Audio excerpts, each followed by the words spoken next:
जय जिनेन्द्र सर। मैं जय वी हिंद। हाँ, 3:30 हो गई है सर। हम नौकामंत्र के साथ अपनी क्लास शुरू करते हैं।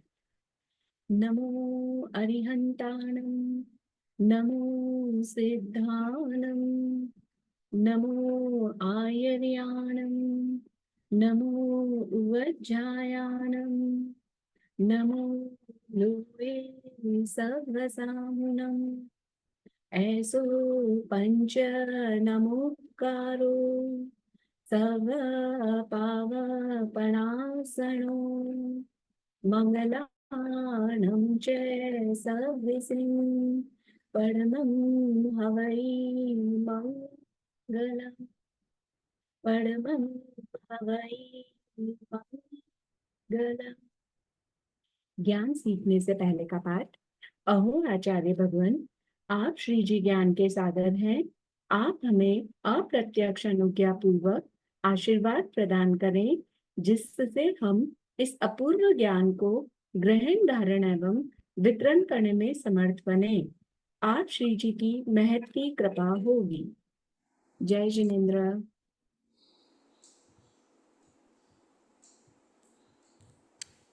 जय गिरेंद्र।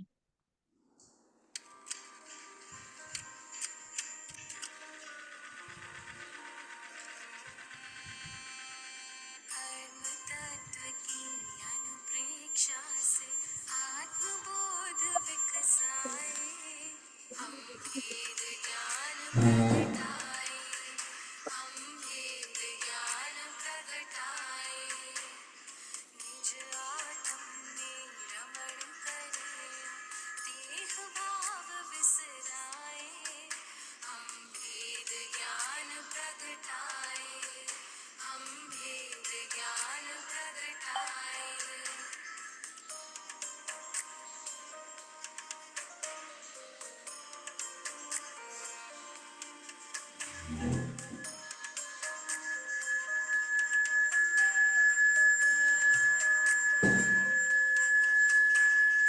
कर्म भिन्न है भिन्न है चेतन, क्षीर नीर की भांति, तप का ताप लगे तो बिखरे, सोने से ज्यों माटी। कर्म भिन्न है चेतन,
जय जिनेन्द्र साहब।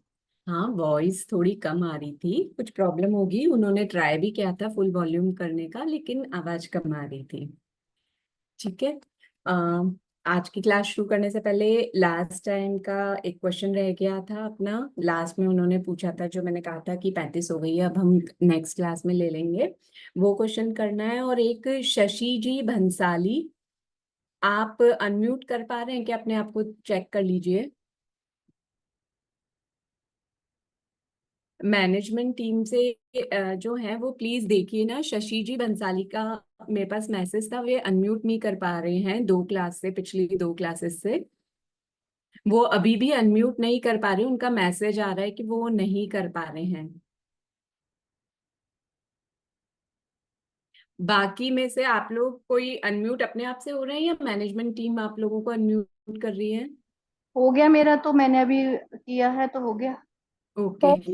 अगर शशि नहीं जी, तो होगा हाँ नहीं। सर, हाँ सर, बाकी सब म्यूट कर लीजिए। शशि जी बंसाली, आप हैंड रेज कर लीजिए, तो आपको देखकर मैनेजमेंट टीम आपको अनम्यूट कर देंगी। बाकी सबका अपने आप से हो पा रहा है, आपका नहीं हो पा रहा, तो या तो फिर और कोई फंक्शन होगा, आपकी कुछ सेटिंग ऐसी हुई भी होगी, या तो क्योंकि बाकी सब अपने आप से अनम्यूट कर पा रहे हैं। ठीक है, आप देख लीजिएगा। हाँ, लास्ट टाइम जब हमने किया था, मोहनीय कर्म हमारा चल रहा था। ठीक है शशि जी। तो मोहनीय कर्म में मोहनीय कर्म से पहले दर्शनावर्णीय कर्म के बारे में किसी ने ये जिज्ञासा रखी थी कि दर्शनावर्णीय कर्म का क्षय कैसे होता है। तो ज्ञानावर्णीय और दर्शनावर्णीय और अंतराय, इन तीनों कर्मों की स्थिति जब अंतर्मुहूर्त जितनी शेष रहती है, तभी मोहनीय कर्म के सारे दलिक समाप्त होते हैं, यानी मोहनीय कर्म का क्षय होता है। तो मोहनीय कर्म का क्षय होने के अंतर्मुहूर्त पश्चात तीनों प्रकृतियों का अपने आप क्षय हो जाता है, उसके लिए फिर अलग से और कुछ नहीं करना पड़ता है। जब ये कर्म हल्के होंगे ना तीनों, तभी मोहनीय कर्म का क्षय होने वाला है। तभी मोहनीय कर्म के भी अंतिम दलिकों को वेदा जाएगा 10वें गुणस्थान के अंतिम समय में, और जीव 12वां गुणस्थान प्राप्त करेगा। अंतर मुहूर्त में जीव उन तीनों कर्मों का, यानी ज्ञानावर्णीय, दर्शनावर्णीय और अंतराय, इन तीनों कर्मों का क्षय करके 13वां गुणस्थान यानी केवल ज्ञान केवल दर्शन प्राप्त कर लेता है। क्लियर हुआ? इसके लिए अलग से और कोई कुछ प्रयत्न नहीं करना पड़ रहा। मोहनीय का क्षय करना ही सबसे बड़ा प्रयत्न वाला कार्य है, बाकी के सब ऑटोमेटिक अपने आप हो जाएंगे। और मोहनीय का क्षय तभी कर पाएंगे जब इनकी स्थिति अंतर्मुहूर्ती बचेगी तीनों की। तो दर्शनावर्णीय के क्षय के लिए क्या करना पड़ता है? और अलग से कुछ नहीं करना पड़ रहा है। आप दर्शन और दर्शनी का जितना असाधना नहीं करेंगे, अंतराय नहीं देंगे, उनके प्रति द्वेष नहीं रखेंगे, उनकी जितनी हेल्प करेंगे किसी की भी, उतने ही ये कर्म झड़ते चले जाएंगे और शुभ कर्मों का बंध होता चला जाएगा। तो जैसे जैसे ज्ञानावर्णीय कर्म कम हल्का होता जाएगा, वैसे वैसे दर्शनावर्णीय भी उसके साथ में हल्का होता जाएगा और साथ में क्षय हो जाएगा। और किसी की अभी तक के कोर्स में से कोई जिज्ञासा है तो पूछ लीजिए, नहीं तो फिर हम मोहनीय कर्म करना शुरू करते हैं। हाँ, जय जिनेन्द्र मैम, मुझे कुछ पूछना है। हाँ सर। मुझे पूछना था, जैसे कर्म शुभ और अशुभ कर्म का बंध निरंतर चलता है, तो उसी तरह उदय का, सभी कर्मों का उदय भी प्रतिक्षण चलता रहता है, जैसे नहीं, ना तो कर्मों का बंद, सभी कर्मों का बंद हर समय चलता है, और ना ही सभी कर्मों का उदय एक साथ, मतलब हर समय चलता है। जो ध्रुव बंधनी और ध्रुवोदयी होती है ना, उन्हीं का बंद और उदय हर समय रहता है। तो वो आगे के पोर्शन जब हम करेंगे, तब उसमें पढ़ेंगे कि ध्रुव बंधनी कौन कौन सी हैं प्रकृतियां, उनका बंध हमेशा होता रहेगा, और ध्रुवोदयी जो प्रकृतियां हैं उनका उदय हमेशा होता रहेगा। हाँ, नहीं तो जैसे सातावेदनी में बताया गया कि आत्मा को इंद्रिय और मन से संबंधित सुख की प्राप्ति हो तो इसका उदय होता है, तो आत्मा और हाँ, मन कभी सुखी होते ही नहीं है। नहीं, जो सांसारिक सुख है ना, वो इन कर्म बंधनों के कारण है। तो आत्मा सुखी या दुखी जो हो रही है, वो इस सात वेदनीय कर्म के कारण ही हो रही है। इंद्रिय और मन लायक सुख और दुख यही मिलने वाला है। जो सिद्ध गति में मिलने वाला है वो तो हमारा आत्मा का सुख है। हाँ, तो आत्मा संसारिक सुख में रहेगी तब तक तो वो सुखी मानेगी नहीं ना अपने आप, तो वो फिर उदय मानते हुए चलेंगे उसको। सॉरी, मैं नहीं समझ पाई, अब आप इससे बोल दीजिए। अगर सांसारिक जीवन में आत्मा है तो आत्मा तो कभी सुखी अपने आप को मानेगी ही नहीं, तो फिर क्या वो हाँ, उदय ही मानेंगे उसको कि सातवेदनीय कर्म का ही उदय, या हाँ हाँ हाँ बिल्कुल। जब तक संसार में है तब तक सात वेदनीय कर्म के कारण जो हमें खुशी या सुख प्राप्त हो रहा है वो हम उसको सात वेदनीय बोल रहे हैं, और जो दुख प्राप्त हो रहा है उसको असात वेदनीय बोल रहे हैं। लेकिन जो आत्मा का वास्तविक सुख है वो तो मोक्ष प्राप्ति पर ही प्राप्त होगा। वो तो मोक्ष प्राप्ति पर आत्मा जब तक संसार में, तब तक तो वो निरंतर अपने आप को दुखी मानती है ना। मानती कहाँ है, मैं और आप कहाँ मान रहे हैं कि हम दुखी हैं। घर में कोई फंक्शन होता है, किसी का बर्थडे होता है या कोई नई खुशी आई घर में, तो हम सब खुश होते हैं ना। हम ये कहाँ मानते हैं कि मैं दुखी हूँ। अगर आपको और मुझे लगता दुखी है तो हम ये संसार छोड़ के चारित्र के मार्ग पे आगे बढ़ चुके होते हैं। हाँ, आप और मैं दीक्षा ले चुके होते हैं, लेकिन हम कहाँ मान रहे हैं। मोहनीय कर्म के उदय के कारण हम जान रहे हैं कि ये शाश्वत सुख नहीं है, पर फिर भी हम उस मार्ग पर चल नहीं पा रहे हैं। हम इसी को सुख मान के बैठे हैं कि यही सुख है, लेकिन वास्तविक सुख वो होता है जो दुख रूप में परिवर्तित ना हो पाए। और सांसारिक जितने भी सुख हैं वो दुख रूप में परिवर्तित होंगे ही। या तो उन सुखों को छोड़ के जीव चला जाएगा या वो सुख जीव को छोड़ करके चले जाएंगे, तो दुखी तो होना ही है। तो वही मैं बोल रही, तो फिर तो उदय तो निरंतर ही है ना उसका। उदय निरंतर, हाँ। आप सॉरी, शायद मैं आपका पॉइंट अब समझ पाई हूँ। निरंतर इसलिए नहीं बोल रहे हैं, कभी सात वेदनीय का उदय है, कभी असात वेदनीय का है, फिर सात वेदनीय का, फिर असात वेदनीय का है, तो निरंतर कैसे हुआ ना उदय। कभी दुख भी तो हो रहा है, कभी सुख भी हो रहा है। हाँ, तो वही मेरे कहने का मतलब है कि वो फिर कंटिन्यू ही, सुख और दुख तो कंटिन्यू ही रहेंगे, तो वो कंटिन्यू जब तक जीव रहेगा तब तक साता और असाता तो चलती रहेगी। हाँ, मूल कर्म है ना, तो इसीलिए सात वेदनीय का उदय, असात वेदनीय का उदय 14वें गुण स्थान तक है, अंतिम समय तक। हाँ, मगर ऑल्टरनेट है, या ये होगा या वो होगा, दोनों एक साथ नहीं है। उत्तर प्रकृतियों में इनका उदय ध्रुव नहीं है, लेकिन मूल कर्म में ध्रुव उदय है। हाँ, तो वो यही पूछना चाह रही हूँ कि ये तो फिर कंटिन्यू, उदय तो कंटिन्यू चल रहा है ना फिर बिल्कुल। तो। हाँ हाँ हाँ, उदय हर समय रहेगा वेदनीय कर्म का। हाँ, यही हाँ मैं पूछना चाह रही हाँ, थी। मूल कर्म की अपेक्षा हर समय रहेगा। जब तक जीव संसार में है तब तक रहेगा। इनकी अगर उत्तर प्रकृतियों में देखा जाए कि सात वेदनीय या असात वेदनीय, तो एक ही का उदय रहेगा, या सात का रहेगा या असात का रहेगा। सॉरी, आपकी बात मैं देर से समझी। वो तो जब तक आत्मा को सम्यक ज्ञान या सम्यक शायद संकित नहीं होगा तब तक तो वो कंटिन्यू चलता रहेगा। उदय तो संकित हो जाएगा, केवल ज्ञान प्राप्त हो जाएगा, तो भी इनका उदय अंतिम तक है, 14वें गुण स्थान तक है, लास्ट तक है। जब तक जीव मोक्ष में नहीं जा रहा उससे पहले तक, एक समय पहले ही इनको बस छोड़ेगा वो। अच्छा, ठीक, थैंक यू। हाँ, और किसी की कोई जिज्ञासा? हाँ, जय जिनेन्द्र मैम। जय जिनेन्द्र सर। लास्ट क्लास में अपने ऐसे बताए थे कि सेवात सहनन और हुंडक कौन सा बताए थे कि नहीं, जो संस्थान कौन सा होगा। क्या मतलब? लास्ट क्लास जो हुआ था ना अपना, तो उसमें ऐसे हाँ बताया गया था कि अपना सेवात सहनन है हाँ, और और हुंड संस्थान कौन सा, संस्थान है, हुंड। हुंडक संस्थान। हाँ, हुंडक नहीं बोलना है, अब हुंड बोलना अच्छा, है। आप इस एग्जाम की तैयारी कर रहे हैं इसीलिए मैं टोक रही हूँ, नहीं तो मेरा टोकना नहीं सही नहीं नहीं था। नहीं, पर गलत जो हुंड है उसमें बोलना तो है। सही है। हाँ, तो गलत वो भी नहीं है, गलत ये भी नहीं है, पर हम जिसको बेस मान करके कर रहे हैं, इस अपेक्षा से प्रज्ञापना सूत्र में और अन्य कर्म ग्रंथ वगैरह में हुंड और सिवार्थ शब्द दे रखा है, इसलिए हुंडक और सिवार्थ तक नहीं बोल रहे हैं, है ना। मैम मेरे को ये पूछना है कि जैसे अभी और जो संस्थान है, संस्थान 5 और है, तो हम्म। हुंड संस्थान तो नरक में होता है ना मैम। नहीं नहीं नहीं, ऐसा नहीं नरक है। के जीवों का रहा हुंडक संस्थान, हुंड संस्थान है ना। उनका तो होगा ही हुंड, उनका तो फिक्स हाँ, है कि वहां पे कोई भी जीव होगा हुंड ही होगा। लेकिन मनुष्य और तिर्यंच गति में सारे हो सकते हैं, 6 हो सकते हैं। 6 हो और सकते हैं, ठीक देवताओं है। में सिर्फ एक सम तो चतुरस्र ही होगा। हाँ मैम, फिर अपने हुंड संस्थान है ये ऐसा अभी, इस आर्य का प्रभाव है। ये मैम अपने तो जैसे ऐसे लगता है ना कि चलो सम चतुरस्र नहीं है, पर दूसरे मेरे को ऐसे लग रहा है कि हाँ निगोद मंडल या सादी या कुछ भी, वामन वामन भी हाँ, तो दिखते ही है मैम, वामन और बराबर। कुछ तो दिखते ही है अपने हाँ, को इधर। बराबर है। आप जो कह रहे हैं ना जिज्ञासा, उसके लिए एक उदाहरण के हिसाब से मैं बताती हूँ। एक गांव है, गांव में मतलब शायद अगर मैं आपका पॉइंट समझ पाई हूँ तो आप यही कह रहे हो कि यहाँ पर भी तो हमें बहुत सारे लोग हैं जो सुंदर दिखाई देते हैं या बौने दिखाई देते हैं, तो और भी तो संस्थान होंगे, हम हुंडी संस्थान क्यों माने, यही कहना चाह रहे हाँ हैं ना? हाँ, यही यही है हाँ, मेरा। तो देखिए अगर एक गांव है, वहां पे 10 बच्चों ने 10th का एग्जाम दिया, 10 में से 2 बच्चों के 92% आए, तो पूरे गांव सबसे अधिक आए उस गांव में, पूरे गांव के लोगों ने उनको क्या माना, वो बेस्ट स्टूडेंट है। लेकिन ओवरऑल जब पूरे इंडिया का देखा गया तो देखा गया कि 99% वाले बच्चे भी हैं। तो 99% वाले बच्चों को बेस्ट मानोगे कि 92 वालों को? लेकिन हमने जो देखा, जो उस गांव में था, वो 92% हाईएस्ट था, इसलिए उनको बेस्ट माना गया। मतलब ये उदाहरण भी बुक का ही है, ये आगे के पोर्शन में आप लोगों के आएगा। तो ऐसे समझना कि हम जो देख रहे हैं ना, वो हमें अभी की अपेक्षा से लग रहा है अरे ये तो बहुत सुंदर है, इसकी आकृति एकदम परफेक्ट है जैसी होनी चाहिए, लेकिन वो हुंड की ही है।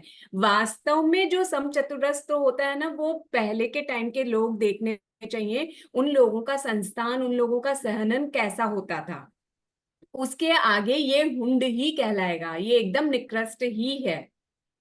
वो टाइम हमने नहीं देखा, इसलिए हमें अभी ये लग रहा है कि ये बेस्ट, मतलब इनमें भी बेस्ट हैं, हुंड वाले भी हैं, 6 प्रकार के संस्थान वाले अभी भी हैं लोग। लेकिन ऐसा कहा जा रहा है कि नहीं, अभी जो है वो हुंड संस्थान ही है। जो समचतुरस्र और पहले के मध्यम 4 जो सहनन संस्थान है, वो सब पहले के टाइम में चौथे आरे में हुआ करते थे, अभी वैसे नहीं है। तो अभी मैम ये मानना होगा कि अभी सेवार्थ सहनन और हुंड संस्थान है, और बिल्कुल 5 संस्थान नहीं है, और 6 सहनन नहीं, 5 नहीं। सहनन आगे वाले नहीं है। हाँ, इनमें से ओके। पहला सहनन, पहला संस्थान युगलिक काल में रहता है, हाँ हाँ हाँ और जी। जो बीच नहीं, का तीन चौथा तीन तक आरा होता रहेंगे। है ना, उसमें 6 रहते हैं। चौथे आने में 6 रहते हैं। हाँ, मैम, एक बात पूछनी थी, संस्थान तो कहते हैं अभी भी हो सकते हैं बाकी भी क्या चीज? संस्थान हाँ, कि रह सकते हैं अभी और भी हो सकते हैं? मैंने यह बात पहले भी कही थी, अलग अलग आचार्यों की अलग अलग मान्यता है, अपने संघ की मान्यता है, इसीलिए ये सेंटेंस दोनों जगह दे रखा है कि वर्तमान में जम्बू द्वीप के भरत क्षेत्र में उत्पन्न मनुष्यों में सेवार्थ सहनन ही होता है। अपने आचार्य की यही मान्यता है, संघ की यही मान्यता है, तो अपने को यही मानना है। आपकी आवाज नहीं आ रही बीच बीच में। नहीं आ रही सेवार्थ मेरी सहनन आवाज में तो बराबर? आ रही है मैम। अब बीच में कट गई थी। अच्छा, मैं वापस से दोहरा देती हूँ। मैं ये कह रही हूँ कि संघ की मान्यता यही है कि वर्तमान में जम्बू द्वीप में सेवार्थ सहनन और हुंड संस्थान ही है। ठीक। अलग अलग संप्रदायों का अलग अलग मानना है, अलग अलग आचार्यों का अलग अलग मानना है, जिनको जहां पर जो प्रूफ मिलता है वो उस आधार पे मानते हैं। और क्योंकि आचार्य तीर्थंकरों के पटधर होते हैं, यानी तीर्थंकरों के बाद सारा सार संभाल संघ का आचार्य के अंतर्गत होता है, उनके नेतृत्व में होता है। इसलिए आचार्य ऐसा जो उनको सही लगता है आगमों में देखकर, वो उसके अनुसार अपने संघ को की मान्यता रख सकते हैं। बाकी सब ओके। कुछ। तो मैम, हाँ, गणधर क्या होता है? गणधर वो नहीं घूमते ये सब शास्त्र को। क्या क्या, सॉरी? गणधर गणधर जो होते हैं वो ही तो शास्त्रों को घूमते हैं, मतलब ऐसा कुछ। गंधर ना? हाँ, हाँ जब गंधर तो कब होंगे, जब केवली होते हैं ना, तीर्थंकर होते हैं ना, उनके जो प्रमुख शिष्य होते हैं वो गंधर कहलाते हैं। वो गंधर क्यों कहलाते हैं कि भगवान सिर्फ 3 पद बोलते हैं, उगमेवा उपमेवा विगेवा धुवेवा। इन 3 पदों को, जिसको त्रिपदी कहते हैं, सुनकर ही उनको पूरा ज्ञान हो जाता है, मतलब कि 14 पूर्वों का ज्ञान हो जाता है। तो इसलिए उनको गंधर कहे जाते हैं, वो प्रमुख शिष्य होते हैं। लेकिन वो जैसे जैसे केवल ज्ञानी होते जाएंगे और उनका आयुष्य समाप्त होता जाएगा, वो तो सिद्ध हो जाएंगे ना, उसके बाद उनकी पाठ परंपरा कौन संभालेगा? तो फिर वो आचार्य बनते हैं। आचार्य कभी भी तीर्थंकरों के रहते हुए नहीं होते। जब तीर्थंकर समाप्त हो जाते हैं यानी मोक्ष चले जाते हैं, तीर्थंकर से विच्छेद हो जाता है अपने यहाँ पर, तब आचार्य उनका पाठ संभालते हैं, यानी कि अब वो संघ का नेतृत्व करते हैं। बाकी जब तक तीर्थंकर होते हैं तब तक वो गंधर अपने अपने शिष्यों को संभालते हैं। जो मेन तीर्थंकर हैं वो गंधरों को बता देते हैं, गंधर अपने अपने शिष्यों को समझाते हैं, इस तरह से रहता है। तो फिर ये आगम किसके लिखे हुए होते हैं? गंधर्व। आगम जो भगवान ने कहा, अभी मैं अपने आप को भगवान नहीं बोलना चाह रही, मैं ये कहना चाह रही हूँ, मैं आपको बोल रही हूँ तो मैं कैसे बात को पूरा समझा के बोल रही हूँ ना। भगवान जब बोलते हैं तो वो पूरी बात को समझाते हैं, फिर गंधर उनको सिर्फ सुनते हैं और उनको शॉर्ट में सूत्र रूप में गूंथते हैं। लिखा ना गंधर्वों ने है ना भगवान ने है, ठीक है। अब गंधर की पीढ़ी निकल गई, समझो गंधर सारे समाप्त हो गए, गंधर्वों ने अपने शिष्य को सिखा गए थे, शिष्य ने सुन करके और अपने शिष्यों को सिखा दिया, ऐसे पाठ परंपरा से आगे चलता जाता है ज्ञान। लेकिन धीरे धीरे जैसे हमारी स्मृति कम होने लगी वैसे वैसे आचार्यों की भी स्मृति कम होने लगी। तब जब आपस में मिलकर के वाचना की जाती है तब पता चला कि दृष्टिवाद तो सभी भूल गए, मतलब पूरा दृष्टिवाद तो किसी को याद ही नहीं है जो 12 अंग था। और बाकी में भी कहीं कहीं पर आपस में विरोध झलकने लगा कि ये पद बोल रहा है, ये यहाँ ये बोल रहा है, इसके बाद ये पद आ रहा है, ऐसा कुछ डिफरेंस होने लगा। तब उनको देववृद्धि क्षमाश्रमण ने लिखना शुरू किया। तो ये जो लिखा गया है ये आचार्यों ने ही लिखा है, लेकिन वाणी भगवान की है जिसको सूत्र रूप में यानी शॉर्ट में, जैसे बुक में कैसे पॉइंट टू पॉइंट चीज लिख रखी है ना, वैसे गंधर्वों ने ग्रथित किया है, गुथित किया है। मतलब वही स्टार्टिंग गंधर्वों ने की थी गुंथित करने की उसको। सूत्र रूप में गूंथा गंधर्वों ने है। फिर ये जो होता है ये अंग कहलाते हैं, फिर इनको आचार्य वापस डिटेल में समझाते हैं।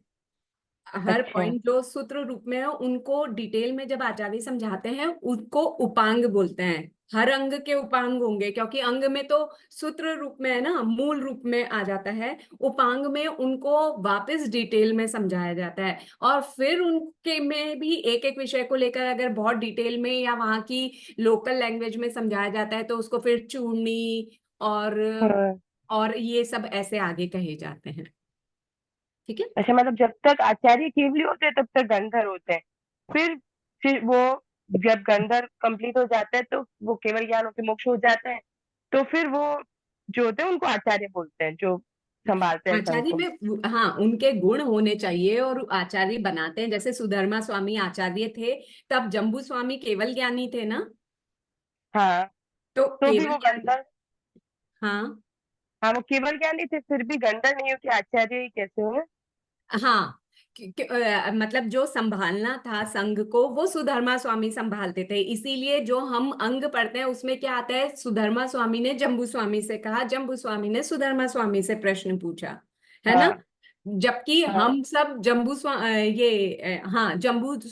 के लिए, जम्बू स्वामी नहीं सॉरी, गौतम गंधर के बारे में इतना जानते हैं कि वो प्रथम शिष्य थे और वो इतना विनयवान थे, सब कुछ हम बात गौतम गंधर की करते हैं। लेकिन वो गंधर ही थे, वो आचार्य नहीं हुए। आचार्य कौन बने, सुधर्मा स्वामी। तो पाठ परंपरा चलती आ रही है सुधर्मा स्वामी की, ठीक है। ये हुआ क्या क्लियर आपका जो था? हाँ हाँ। ठीक है। तो एक बार और क्वेश्चन है मेरा कि हम्म जैसे अभी आपने कहा कि अलग अलग आचार्यों की अलग अलग मान्यता है, हम्म तो क्या जैसे पहले जो शास्त्र जैसे दृष्टिवाद लुप्त हुआ हम्म तो उस समय पे जो अलग और भी शास्त्र थे उसमें से जैसे कुछ कुछ किसी को समृद्ध कुछ याद था, कुछ भूल गए थे, और उसमें से भी कोई कुछ अलग कह रहा था, कोई कुछ अलग कह रहा था, तो क्या ये मानना अब उस बात नहीं नहीं को? नहीं नहीं, ऐसा है ना, जब भी ये भूलने वाला शुरू हुआ ना स्थूलीभद्र जी के टाइम के बाद में, उस समय पे दुष्काल पड़ा था, 12 वर्षों का था या कितने वर्षों का हाँ, दुष्काल 12 पड़ा वर्षों था। का था, 12 तो वर्षों का। हाँ, तो कई साधु काल कवलित हो गए थे और कई अलग अलग जगहों पे बिखर गए थे, बट गए थे, जिनको जहाँ खाने के मतलब जहां पर भी उनको उनके चारित्र का पालन करने की सुविधा मिली वो उस हिसाब से रह रहे थे। फिर जब वो दुष्काल का समय निकला, उसमें अपने काफी सारे ग्रंथ नष्ट हो गए थे। दुष्काल के समय में कोई सार संभाल करने वाला नहीं था, तो उस समय काफी चले गए थे। तो जब आपस में वाचना की गई ना, तो उसमें मतांतर निकले, किसी का मत क्या था, किसी का मत क्या था, और कोई मिल नहीं पाए, इस तरह से फर्क आ गया। लेकिन जो अभी के आचार्य जो अलग अलग कर रहे हैं, तो अब जिस आचार्य को जो चीज जहां मिल रही है और उनको उनके हिसाब से सही लग रही है, वो उस चीज को मान रहे हैं। हमें अपने संघ में क्या चल रहा है, हमारे आचार्य क्या मान रहे हैं, हमें वो मानना है। ओके। तो मैम ये उत्तराध्ययन और ये तो सब गणधर नहीं लिखे हैं ना? उत्तराध्ययन उत्तर नहीं, नहीं। उत्तराध्ययन की लैंग्वेज पढ़ना, क्या लिख रखा है, जम्बू स्वामी ने ये सॉरी सुधर्मा स्वामी ने जम्बू स्वामी से कहा कुछ कुछ कुछ पाठों में इस तरह से आ रहा है।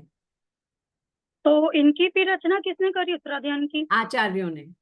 जैसे 10वें काली की रचना किसने की, स्वयंभव आचार्य ने की है ना। तो फिर अगर आचार्य की रचना है तो फिर उसमें स्वाध्याय काल और अस्वाध्याय काल क्यों फिर रखते हैं आचार्य के लिए? क्योंकि वो 32 आगम है ना, मूल है ना, अर्धमागधी भाषा में। अर्धमागधी भाषा देवताओं की भी होती है ना। तो अगर हमने कुछ भगवान गलत बोला करा, हाँ। तीर्थंकर भगवान की मूल वाणी है। तीर्थंकर भगवान अर्थ की वाचना करते हैं, उसको सूत्र रूप में गंधर्व गूंथते हैं। हम अपने विषय से काफी भटक रहे हैं। तो ये विषय में मतलब मैं सिर्फ आपकी जिज्ञासा यही शांत करना चाह रही हूँ कि आचार्यों के हाथ में इतना पावर होता है कि वो अपने संग में जो उनको आगमों के विरुद्ध नहीं, आगमों के अनुकूल उनको जो प्रमाण मिलते हैं, उसके आधार पर वो अपनी मान्यता रख सकते हैं, और वो उस संघ को मान्य होती है, क्योंकि वो नेतृत्व करने वाले हैं हमारा। ठीक है, गलत वो मैं भी नहीं बोलते हैं। हाँ, इस पे एक बात बताएं, इसको लिखित रूप में देवर्धि गण ने क्षमा श्रवण करवाया, बस ये हाँ। इनको जो ये लिखा गया आचार्य ने उन्होंने ही करवाया। स्टार्टिंग में उन्होंने किया, हाँ इसके बारे में भी ये है कि बस। पहले सिर्फ साधु ही पढ़ सकते थे। ये मतलब श्रावक श्राविका वगैरह को ये चीजें नहीं मिलती थी। फिर बाद में वो अवेलेबल कराई गई, उसका मतलब दिन को उन्होंने साधुओं के लिए लिखा, रात को श्रावकों के लिए लिखा, ऐसे करके कुछ है स्टोरी। ऐसे हुआ, तब जाके श्रावक श्राविकाओं को भी ये पढ़ने का मिला, ताकि पता चल सके कि वो क्या कर सकते हैं, साधु साध्वी भी, क्योंकि हम भी तो उनके माता पिता है ना, तो हमें भी नॉलेज होनी चाहिए, इसलिए। ठीक है, अब हम अपने विषय पे आ जाते हैं, क्योंकि मैं कुछ गलत प्ररूपना कर दूंगी, कुछ गलत बता दूंगी, तो फिर मुझे दोष लगेगा। तो जितना अपने बुक में लिखा है, मैं आपको उस हिसाब से वही सब्जेक्ट पढ़ाना चाह रही हूँ। ठीक है, मुझे जितना पता था, मैंने जिनसे जो सुना वो मैंने आपके साथ शेयर किया। अब हम आ जाते हैं मोहनीय कर्म पे। मोहनीय कर्म किसे कहते हैं? जो हमारी आत्मा को मोहित करे, यानी बेभान कर दे, उसको मोहनीय कर्म कहते हैं। जैसे उदाहरण हमने दिया था इसमें मदिरा वाला, कि जैसे मदिरा पिया हुआ व्यक्ति बेभान हो जाता है, उसको पता नहीं चलता उसको कहाँ चलना है, कैसे चलना है, किसके साथ कैसे बात करना है, किसके साथ कैसा बर्ताव करना है, वैसे ही मोहनीय कर्म से भ्रमित हुआ हुआ जीव सही गलत का, अच्छे बुरे का डिफरेंस नहीं कर पाता है।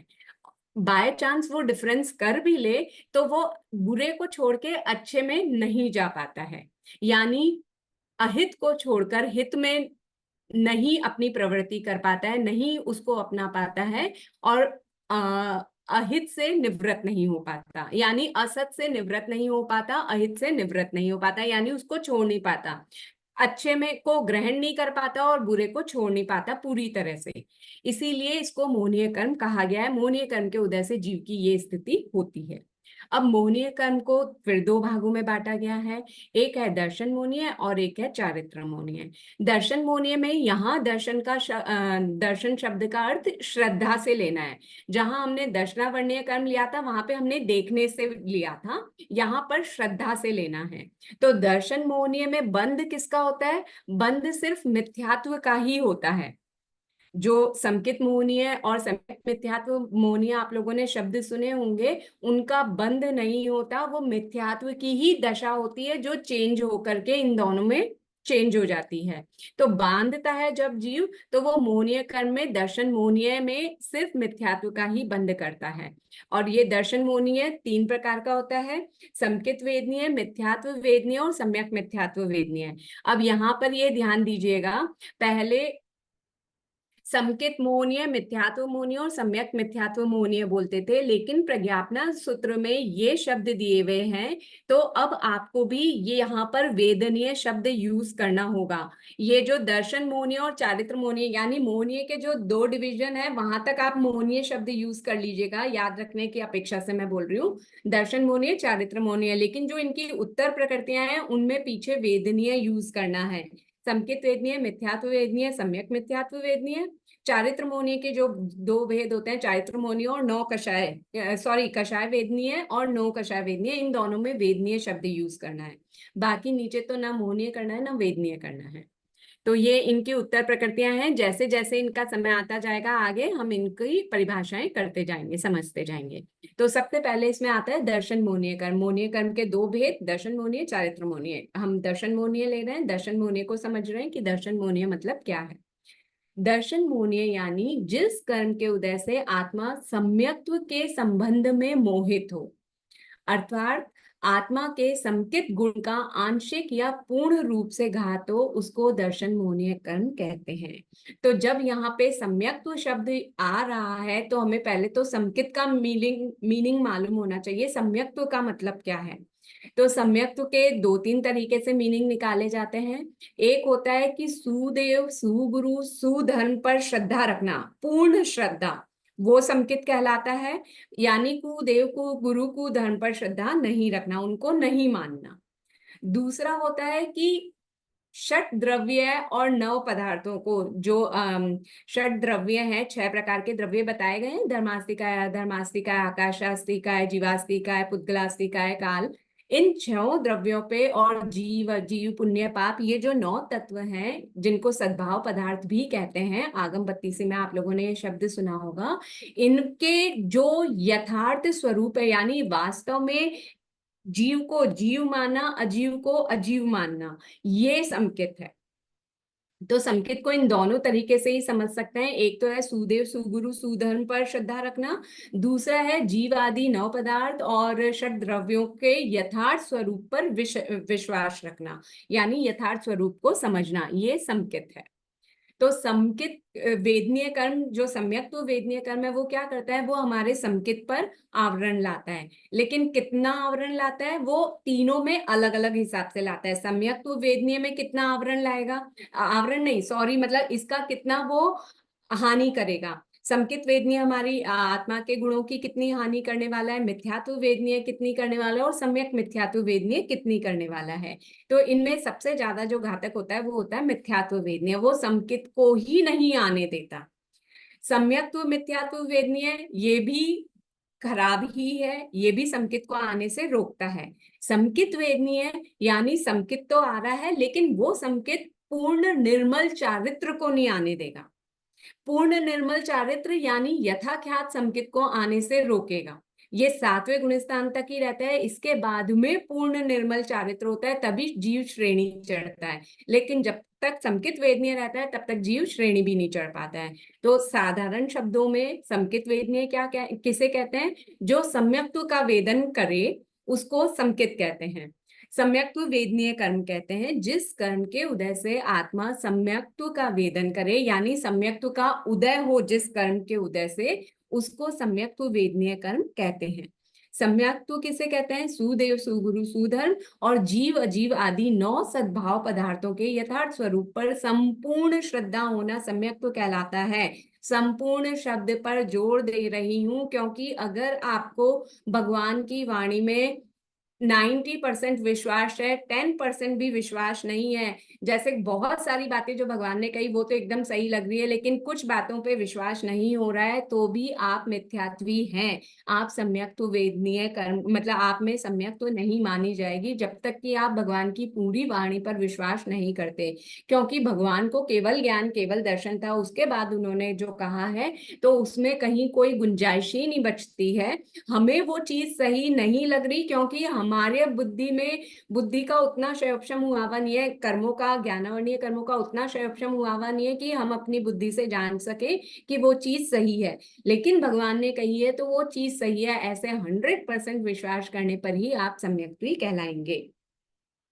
इस कर्म के उदय के कारण आत्मा को शायोपशमिक समकित की प्राप्ति होती है। जब समकित वेदनीय कर्म का उदय होता है तब जीव शायोपशमिक सम्यक दृष्टि कहलाता है। यानी वो क्या करता है, वो औपशमिक और शायिक समकित आने से रोकता है, उसमें बाधा डालता है, परंतु औपशमिक सम्यक्त्व और शायिक सम्यक्त्व की प्राप्ति नहीं हो पाती। साथ ही इस कर्म के उदय से शायोपशमिक सम्यक्त्व में दोष लगना भी संभव है।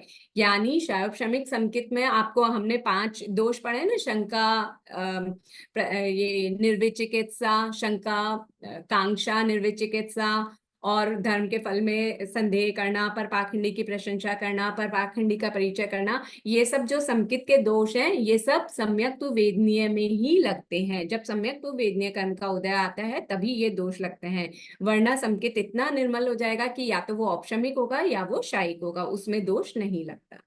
ठीक है, तो ये हुआ समकित वेदनीय। सम्यक्त्व वेदनीय कर्म किसे कहते हैं, जिस कर्म के उदय से समकित का मतलब जीव समकित का वेदन करे उसे सम्यक्त्व वेदनीय कर्म कहते हैं। और समकित किसे कहते हैं तो वो हमने समझ लिया, 2 तरीके से इसकी परिभाषा, सुदेव सुगुरु सुधर्म पर श्रद्धा रखना, और 9 तत्व जो है, 9 सद्भाव पदार्थ जो है उन पर संपूर्ण विश्वास रखना, उनके सही स्वरूप पर। यानी जीव को जीव समझना, अजीव को अजीव, ज्ञानी को ज्ञानी, अज्ञानी को अज्ञानी, मोक्ष मार्ग को मोक्ष मार्ग, उन्मार्ग को संसार मार्ग, ऐसे। अब है मिथ्यात्व वेदनीय कर्म, जो सम्यक्त्व का उल्टा है। यानी जिस कर्म के उदय से जीव मिथ्यात्व का वेदन करे, वेदन यानी अनुभव करना, फील करना, भोगना, तो मिथ्यात्व का जिस वजह से वेदन करे, यानी क्या करेगा वो जीव, वो सुदेव सुगुरु सुधर्म और जीव अजीव आदि 9 सद्भाव पदार्थों के यथार्थ यानी वास्तविक एक्चुअल स्वरूप पर आंशिक या संपूर्ण अश्रद्धा करेगा। आंशिक अश्रद्धा करना भी मिथ्यात्व है, जो मैंने आप लोगों को अभी समकित के समझाते समय कहा कि 90% विश्वास है, 10% विश्वास नहीं है। यानी 10% मुझे अश्रद्धा है तो वो मिथ्यात्व ही कहलाएगा, या 99% विश्वास है, 1% भी अगर मुझे श्रद्धा नहीं है तो वो मिथ्यात्वी हूं मैं। ठीक है, और यानी मिथ्यात्व का मतलब क्या हो गया, या तो जो सद्भाव पदार्थ हैं उन पर मेरे को आंशिक श्रद्धा हो या बिल्कुल ही अश्रद्धा हो, तो ये मिथ्यात्व कहलाता है। और मिथ्यात्व का अनुभव मैं जिस कर्म के उदय से करती हूँ वो मिथ्यात्व वेदनीय कर्म कहलाता है। इस कर्म के उदय से आत्मा को समकित की प्राप्ति नहीं हो पाती, यानी सही नॉलेज, सम्यक ज्ञान, दर्शन, चारित्र नहीं पाल पाता जीव। फिर है सम्यक्त्व मिथ्यात्व वेदनीय कर्म, जिस कर्म के उदय से आत्मा सम्यक मिथ्यात्व का वेदन करे उसको सम्यक मिथ्यात्व वेदनीय कर्म कहते हैं। आप सम्यक मिथ्यात्व किसे कहते हैं, जिसकी वजह से जीव को सुदेव सुगुरु सुधर्म जीव अजीव आदि 9 सद्भाव पदार्थों के यथार्थ स्वरूप पर श्रद्धा और अश्रद्धा दोनों ही नहीं होती है। ये अक्सर पूछा जाता है क्वेश्चन ऑब्जेक्टिव टाइप में कि क्या इन दोनों पर ही श्रद्धा होना सम्यक मिथ्यात्व वेदनीय है। तो आप ध्यान दीजिएगा, यहाँ शब्द लिख रखा है, ना तो उनको इन पर श्रद्धा होती है ना इन पर अश्रद्धा होती है। इसका उदाहरण दिया जाता है नालिकेर द्वीप का। नालिकेर द्वीप किसे कहते हैं कि एक द्वीप मतलब बताया गया है, अगर ऐसा माना जाए कि एक द्वीप है जहां पर सिर्फ नारियल के ही पेड़ हैं और कोई वनस्पति नहीं, मतलब जैसे कि वहां पर धान नहीं उपजता, हम कैसे गेहूं चावल खाते हैं ना, वैसा वहां पर धान नहीं उपजता, वहां पर नारियल के ही पेड़ हैं। तो वहां के लोगों को अगर पूछा जाए कि आपको गेहूं कैसे लगते हैं तो क्या वो क्या बोलेंगे, उनको ना उसमें रुचि होगी ना अरुचि होगी। यानी जब उन्होंने कभी वो चीज देखी ही नहीं तो वो उस पर क्या रुचि या अरुचि करेंगे। तो इसी प्रकार से सम्यक मिथ्यात्व वेदनीय जिनके उदय होता है उनको ना तो समकित पे यानी यथार्थ स्वरूप पर श्रद्धा होती है, ना ही अयथार्थ स्वरूप पर श्रद्धा होती है। यानी श्रद्धा और अश्रद्धा दोनों ही नहीं होती, वो न्यूट्रल होते हैं। तो उनका जो सम्यक्त्व होता है यानी उनका जो दर्शन होता है वो सम्यक मिथ्यात्व वेदनीय कर्म कहलाता है। और सम्यक मिथ्यात्व उनका दर्शन होता है और इस पर जो कर्म आवरण ला रहा है या जो वेदन करा रहा है, आवरण शब्द मैं गलत यूज कर रही हूँ, जो इसका वेदन करा रहा है वो सम्यक मिथ्यात्व वेदनीय कर्म कहलाता है। अभी किसी को यहाँ पे तक इन तीनों पॉइंट्स में कोई डाउट है तो पूछ लीजिए। मैम वेदन का क्या मीनिंग बताया था? अनुभव करना, फील करना, संवेदन करना, उदय आना, ये सब वेदन के ही सिनोनियम्स हैं। मैम अभी आपने क्या शब्द बोला वो समझ में नहीं आया, उदाहरण में। नालिकेर द्वीप। Okay ma'am. कुछ बुक्स में मतलब ये फिर पहले हम नारिकेल द्वीप पढ़ते थे, पर अभी नालिकेर द्वीप शब्द यूज किया जा रहा है। तो अलग अलग बुक्स में आपको अलग अलग शब्द मिल सकता है, आप ये दोनों ही शब्द ध्यान रखिएगा। आप लोगों के बुक में आगे आ जाएगा उदाहरण, आगे के जब पोर्शन करेंगे, अभी इसमें नहीं है। कोर्स में आगे का कोर्स करेंगे तब उसमें आ जाएगा नालिकेर द्वीप। ठीक है, जहां पर नारियल ही नारियल मिले। अब इसका दूसरा मोहनीय कर्म का ही दूसरा भेद है चारित्र मोहनीय कर्म। चारित्र यानी क्या होता है? चारित्र यानी सभी पापों का त्याग कर देना चारित्र कहलाता है। इसीलिए हम चारित्र महापुरुष बोलते हैं ना, महाराजा वगैरह को क्या बोलते हैं? चारित्र आत्मा बोलते हैं। क्यों बोलते हैं? क्योंकि उन्होंने जीवन भर के लिए सभी पापकारी कार्यों का त्याग कर दिया है। और हमारे क्या है, हम कुछ अंशों में पाप कर पाते हैं, पाप का त्याग कर पाते हैं, कुछ अंशों में नहीं कर पाते, क्योंकि गृहस्थ हैं, हमें बहुत सारे ऐसे काम करने पड़ते हैं जिसमें जीवों की हिंसा होती है। चला करके हमें ऐसे काम करने पड़ते हैं जिसमें जीवों की हिंसा होती है। इसलिए हमारा जो चारित्र है वो देश चारित्र कहलाता है, यानी थोड़ा चारित्र है, थोड़ा नहीं भी है। लेकिन जो चारित्र आत्माएं होती है, जो महाराजा होते हैं, साधु संत होते हैं, अपने पंच महाव्रतधारी होते हैं, निर्ग्रंथ होते हैं, उनका जो चारित्र होता है वो चारित्र की यहाँ बात की जा रही है, जहां पर सभी प्रकार के सावध्य यानी पापकारी योगों का त्याग किया जाता है। तो चारित्र का मतलब है सर्व सावध्य योगों का त्याग, यानी पूर्ण तरीके से हिंसाकारी प्रवृत्तियों का त्याग। जिस कर्म के उदय से आत्मा चारित्र के संबंध में मोहित हो, अर्थात आत्मा के चारित्र गुण का आंशिक या पूर्ण रूप से घात हो, उसे चारित्र मोहनीय कर्म कहते हैं। चारित्र मोहनीय कर्म क्या करता है? चारित्र मोहनीय कर्म अलग अलग टाइप का भी आगे बताएंगे। जो मेन है कि लास्ट तक क्या करता है, तो वो यथाख्यात चारित्र को आने से रोकता है। यथाख्यात यानी, यथा यानी जैसे, अख्यात यानी कहा गया, भगवान ने जैसे चारित्र का वर्णन किया गया है उस टाइप के चारित्र को आने से रोकता है। इसीलिए इसको चारित्र मोहनीय कर्म कहा गया है।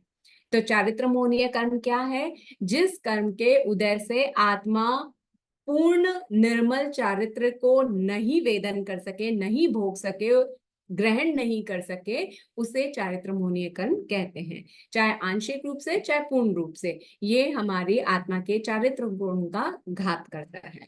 अब चारित्र मोहनीय कर्म को और दो भेद किए गए हैं, कषाय वेदनीय और नो कषाय वेदनीय।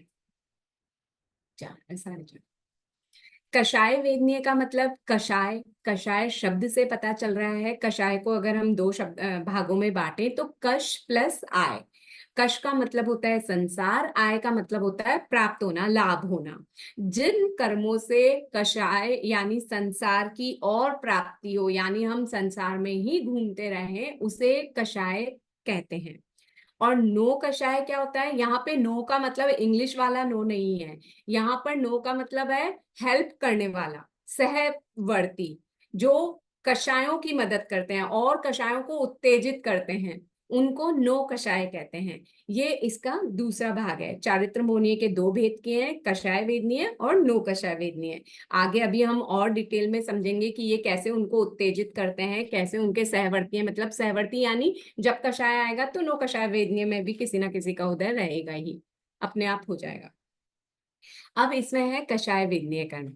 जिस कर्म के उदय से आत्मा क्रोध आदि चार कषायों का वेदन करे। कौन से चार कषाय होते हैं? क्रोध, मान, माया, लोभ। इन चारों में से किसी का भी अनुभव अगर आत्मा कर रही है तो वो कषाय वेदनीय कर्म की वजह से कर रही है। और हर समय हर संसारी जीव इनका वेदन करता ही है जब तक कि वो अकषाई ना हो जाए। अकषाई कब होगा? जब उसके चारित्र मोहनीय कर्म का क्षय हो जाएगा, यानी मोहनीय कर्म से छूट जाएगा। 11वें गुण स्थान में भी दबावा रहता है, उदय में नहीं आता लेकिन आत्मा में रहता है मोह। तो 12वें गुण स्थान में मोहनीय कर्म का बिल्कुल उदय नहीं रहता। 12वें से लेके 14वें गुण स्थान तक जीव अकषाई कहलाता है, उनके कषाय का उदय नहीं होता। लेकिन पहले गुण स्थान से लेकर 10वें गुण स्थान तक के जीवों के कषायों का उदय रहता है, यानी क्रोध, मान, माया का, और 10वें गुण स्थान में सिर्फ लोभ का। तो ये चारों कषायों का उदय रहने की वजह से जीव कषाई कहलाता है। और ये कषाय के भाव जीव को संसार में ही घुमाते रहने वाले होते हैं। ये चार कषाय कौन कौन से हैं? क्रोध, मान, माया, लोभ। क्रोध किसको कहते हैं? क्योंकि हम रोज ये सब चीजें करते हैं, इसलिए हम अच्छी तरह से इन चीजों से वाकिफ है कि ये किस किस को कहते हैं। फिर भी यहाँ पर उसके और सिनोनियम दिए गए हैं। आक्रोश आ जाना, आवेश आना, गुस्सा करना, ये सब क्रोध कषाय है। मान कषाय किसे कहते हैं? अहंकार करना, घमंड करना, अभिमान करना आदि को मान कषाय कहते हैं। माया कषाय किसे कहते हैं? छल कपट करना, धोखा देना, सच्चाई को छिपाना या बहानेबाजी करना, ये सब माया कहलाते हैं। हम सोचे ना सोचे लेकिन हम दिन भर में ये चीजें करते ही रहते हैं। हर अंतर मुहूर्त में कभी क्रोध करते हैं, मान करते हैं, कभी माया करते हैं, कभी लोभ करते हैं। लोभ का मतलब आसक्ति, लालच, लगाव, भौतिक पदार्थों की आकांक्षा आदि को लोभ कषाय कहते हैं। जैसे एक सिंपल सा उदाहरण दूं, मतलब ये कैसे चेंज होते रहते हैं हमारे अंदर में। जैसे समझिए कि मेरे घर पे आज मेड नहीं आई, मेड को कोई प्रॉब्लम हो गई होगी, उसने मुझे इन्फॉर्म भी नहीं किया और वो घर पर नहीं आई। तो मैं ये सोच के बैठी हूँ कल वो जब आएगी ना तब मैं उसको पूछूंगी, डांट लगाऊंगी कि ऐसे कैसे बिना बताए छुट्टी ले ली उसने।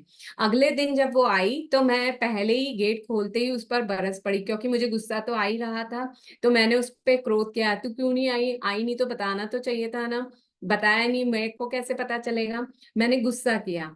तभी मुझे ध्यान पड़ा कि अगर मैंने उस पर ज्यादा गुस्सा किया तो वो काम छोड़ के चली जाएगी।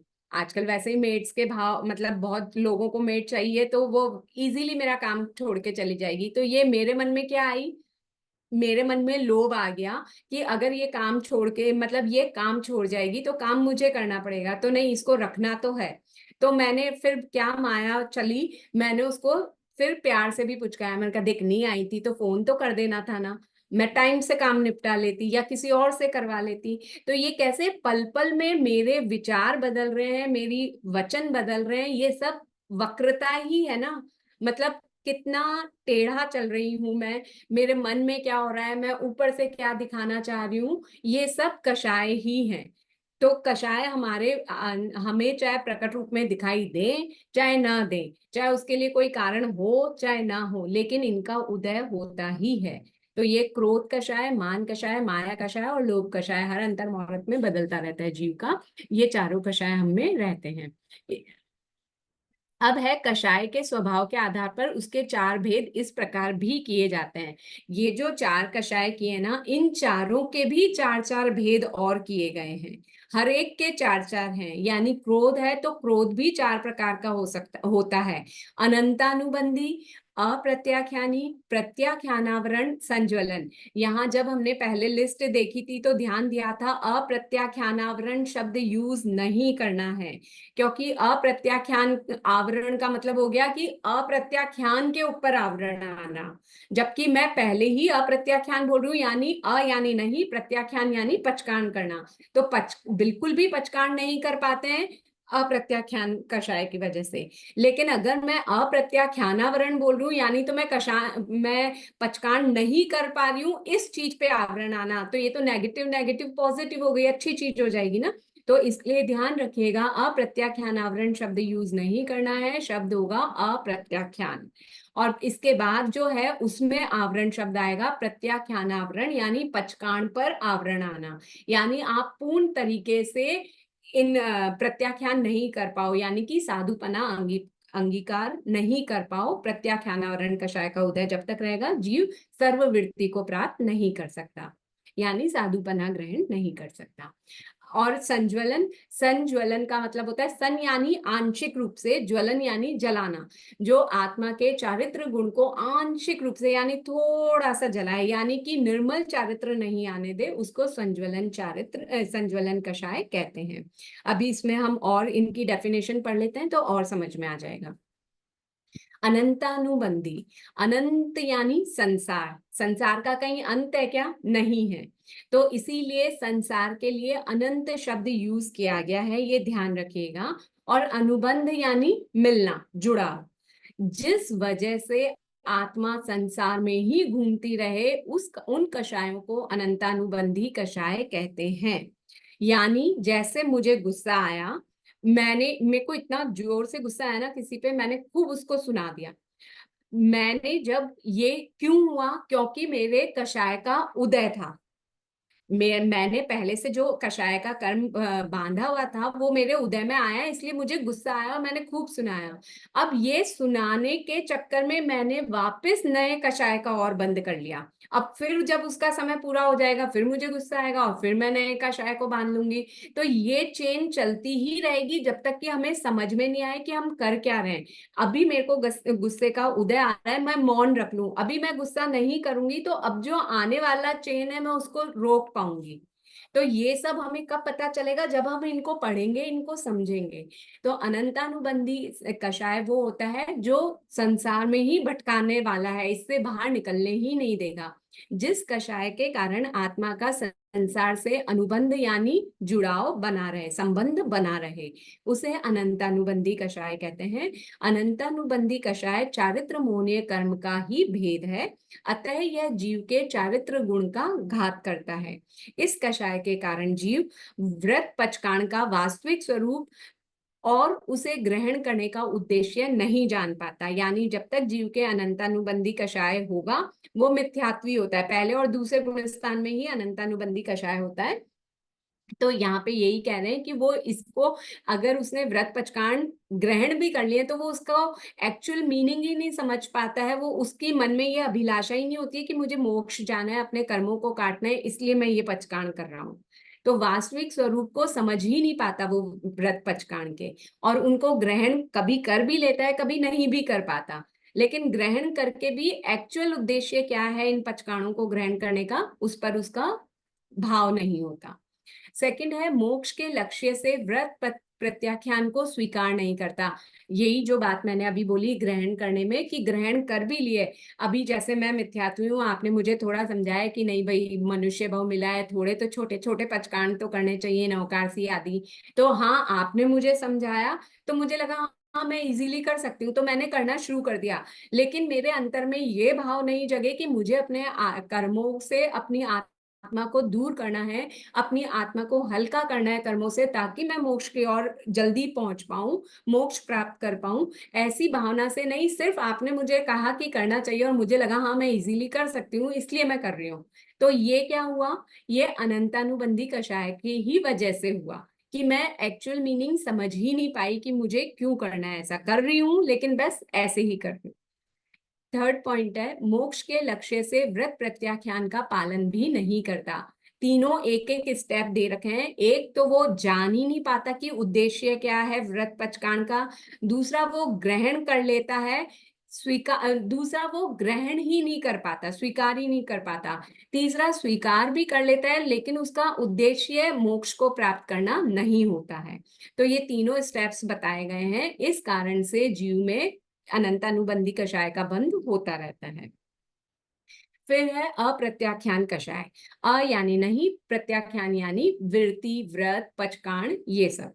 जिस कषाय के कारण आत्मा किसी भी प्रकार का व्रत प्रत्याख्यान स्वीकार न कर सके उसे अप्रत्याख्यान कषाय कहते हैं। इसके बेस्ट उदाहरण देवता और नैरेकी जीव। नैरेक जीव और देवता कोई भी प्रकार का व्रत पचकाण नहीं कर सकते, चाहे वो सम्यक्त्वी जीव हैं, शायिक सम्यक्त्वी जीव हैं, लेकिन वो किंचित भी व्रत पचकाण वहां पर ग्रहण नहीं कर सकते। क्यों? क्योंकि उनके अप्रत्याख्यान कषाय का उदय होता है। प्रत्याख्यानावरण कषाय, प्रत्याख्यानावरण कषाय, जिस कषाय के कारण आत्मा सर्ववृत्ति यानी साधु जीवन को स्वीकार न कर सके उसे प्रत्याख्यानावरण कषाय कहते हैं। आपके मेरे उसी का उदय है, इसीलिए हम जान रहे हैं कि साधु जीवन अच्छा है, उससे कर्मों की निर्जरा ज्यादा से ज्यादा हो सकती है। मनुष्य भाव इतना दुर्लभ है, वो मिला है तो उसको सफल करने का यही तरीका है कि हम सर्ववृत्ति को स्वीकार कर लें। फिर भी हम स्वीकार नहीं कर पा रहे, क्यों? क्योंकि हमारे प्रत्याख्यानावरण कषाय का उदय है। और लास्ट है संज्वलन कषाय।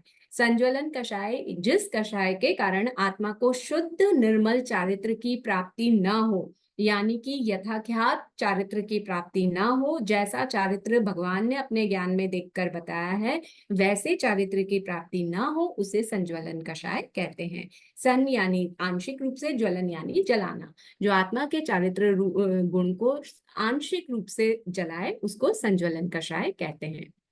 कषाय वेदनीय कर्म के 16 भेद। इस अपेक्षा से चारों कषायों के आगे अगर मैं अनंतानुबंधी, अप्रत्याख्यान, प्रत्याख्यानावरण और संज्वलन जोड़ देती हूँ तो इस अपेक्षा से 16 भेद हो जाते हैं।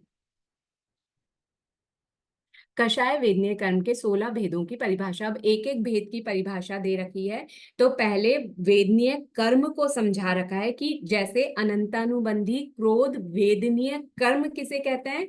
जो जिसकी उदय की वजह से मैं अनंतानुबंधी क्रोध को फील करूं, अनुभव करूं, यानी मेरे उदय आए। जिस कर्म के उदय के कारण से मुझे अनंतानुबंधी क्रोध आए उसको अनंतानुबंधी क्रोध वेदनीय कर्म कहते हैं। अब क्वेश्चन ये उठता है कि फिर अनंतानुबंधी क्रोध क्या है? जिस कारण से मुझे ये आ रहा है, मुझे इसका अनुभव करना पड़ रहा है। तो जिस क्रोध के कारण आत्मा संसार में ही भटकती रहे, संसार से बाहर नहीं निकल पाए, उसको अनंतानुबंधी क्रोध कहते हैं। जब मुझे ऐसा क्रोध आए जिसकी वजह से मैं संसार में ही घूमती जाऊं तो उसको अनंतानुबंधी क्रोध कहते हैं। इसका वेदन अनंतानुबंधी क्रोध वेदनीय कर्म के कारण से होता है।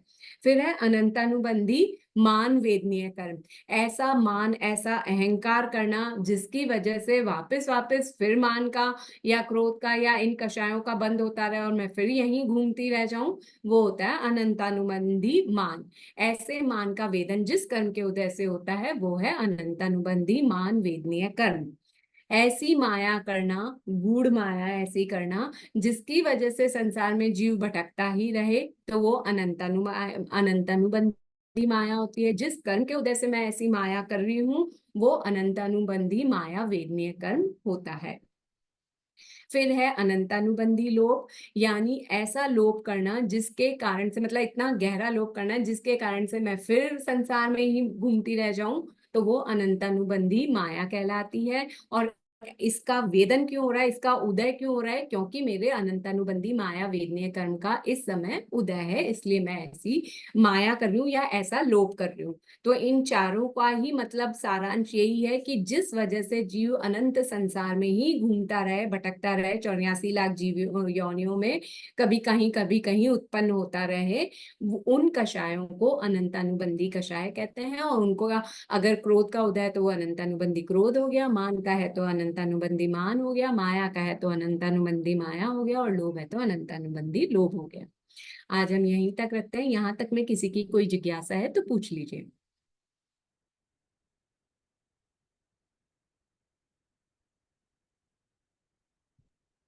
मैम, हाँ सर। ये आपने अभी जब बताया ना, जैसे प्रत्याख्यान का मतलब मोक्ष नहीं, मतलब फिर भी वो हमने कहा और उसने किया लेकिन वो मोक्ष नहीं मानता है, तो उसके हाँ, कर्मों की निद्रा होती है या नहीं होती? अकाम निर्जरा होती है, मतलब जितनी होनी चाहिए उतनी नहीं हो पाती, थोड़ी होती है। सकाम निर्जरा यानी जहां आपका लक्ष्य निश्चित है कि आपको मोक्ष की प्राप्ति करनी है, वहां पर सकाम निर्जरा है। बाकी जो निर्जरा आप करो, आपने तप किया है तो निर्जरा तो होगी ही, लेकिन उतनी नहीं होगी जितनी आप अगर समझ करके करते तो ज्यादा कर्मों की निर्जरा होती थी।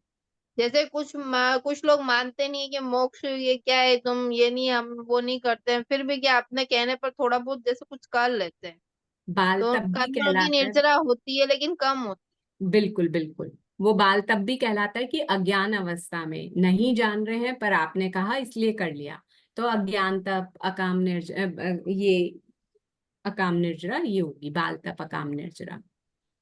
Okay ma'am, thank you. हम्म। और किसी का कोई डाउट है? ठीक है, तो हम ज्ञान जिनेंद्र मैम, हाँ जय जिनेंद्र सर। मैं पहली बार आज क्लास ज्वाइन की हूँ बहुत हम्म, दिनों के बाद, और बुक अच्छा। अभी तक नहीं आई है, और बिना बुक के कैसे पढ़ेंगे? बहुत अच्छे से समझाया, आपको बहुत बहुत साधुवाद, आपके ज्ञान की अनुमोदना। नहीं नहीं, आपके पास बुक अभी तक नहीं आई है? आपने रजिस्ट्रेशन करवाया है? रजिस्ट्रेशन मतलब करवाई हूँ तभी तो लिंक आया है। लिंक तो भाई आपने किसी से ले लिया हो, ऐसा भी हो सकता है, लेकिन अगर रजिस्ट्रेशन कराया तो बुक्स तो नहीं नहीं आनी नहीं चाहिए नहीं। थी। कब कराया था आपने इसका रजिस्ट्रेशन? जब चालू हुआ था कि कर्म प्रगति करना है, बीच में मैं सेवा देने चली गई थी बाहर, तो हाँ मैं बंद कर दी थी क्लास। अच्छा। बताइए आपको। हाँ लेकिन बुक तो आ जानी चाहिए फिर ना आपकी। मैं आपका नाम बता दीजिए, नोट कर लेती हूँ, आगे मैसेज पुष्पा डाल दूंगी तो वो मैनेजमेंट टीम वाले फिर देख लेंगे। क्या नाम है? पुष्पा जैन, कलमपुर, छत्तीसगढ़। पुष्पा जी जैन, छत्तीसगढ़। आप ग्रुप में है ना? हाँ जी। हाँ तो उसमें तो आप मैसेज नहीं कर पाएंगे। मैं इसी नाम से ज्वाइन हुए हुए हैं आप हाँ, इसी नाम से ग्रुप ज्वाइन में है। ना? ठीक है, मैं उनको मैसेज डाल दूंगी कि इनको बुक नहीं पहुंची अभी तक। जय ठीक जिनेन्द्र है। मैम। हाँ बोलिए सर। जय जिनेन्द्र साहब, धन्यवाद। मुझे अब बात भी होगी उनसे, सॉरी, आवाज नहीं आई मुझे। मेरी भी बुक नहीं आई है, तो मेरा भी आप बोथरा। काफी लोगों की नहीं आई है, ऐसा है क्या? आप नाम बोल दीजिए आपका। जूली बोथरा। जूली जी बोथरा, कहाँ पर कहाँ से? एक उनका फोन भी आया था, बात भी हुई, लेकिन बुक नहीं आई एक्चुअली। अच्छा अच्छा, देखिए ना, आप लोगों के पास उनका मैनेजमेंट टीम का नंबर रहेगा ना, तो आप उन्हीं से डायरेक्टली फोन करके बोल दीजिए कि हमारी बुक अभी तक नहीं पहुंची है, क्योंकि अब तो बहुत पास आ गए हैं एग्जाम, अब भी बुक नहीं आई तो आप पढ़ेंगे कैसे? ये ऑनलाइन कौन सा पढ़ लेंगे पीडीएफ? नंबर क्या है मैम? जो एक मिनट, जिन्होंने ये मैसेज डाला ना आप लोगों को कि कृपया टाइम से ज्वाइन करें, ओके ओके। आप उसी नाम से, उसी नंबर से संपर्क कर लीजिएगा। ठीक है, और भी अगर किसी की बुक नहीं आई है तो आप बात कर लीजिए। अगर बात नहीं हो पाती है तो आप मुझे बताइएगा, फिर मैं अलग मेंबर्स से और बात कर लूंगी। दीदी, इसमें बुक कौन सा, एक ही है कि और दो है? दो है ना, कर्मबंध और हमारा जीवन और कर्म प्रज्ञप्ति भाग 1। अच्छा, ठीक है। ठीक सर। हाँ सर। ठीक है, तो ज्ञान सीखने के बाद का पाठ बोलेंगे। अहो आचार्य भगवन, यह ज्ञान हमारे भीतर में विनय की अभिवृद्धि करे, सरलता का विकास करे, सहनशीलता को बढ़ाए, हम पात्र प्रह बने, अनासक्त बने, पांचों इंद्रियों पर विजय प्राप्त करके वीतरागता का वर्ण करें तथा परिपूर्ण सामायिक में लीन हो जाएं। इसी के साथ में आगम विपरीत कुछ प्रयोग ना करने में आई हो तो मिच्छामि दुक्कडम। आप में से किसी का दिल दुखा हो मेरी वजह से तो मिच्छामि दुक्कडम। जय जिनेन्द्र सा। धन्यवाद, आपकी बहुत बहुत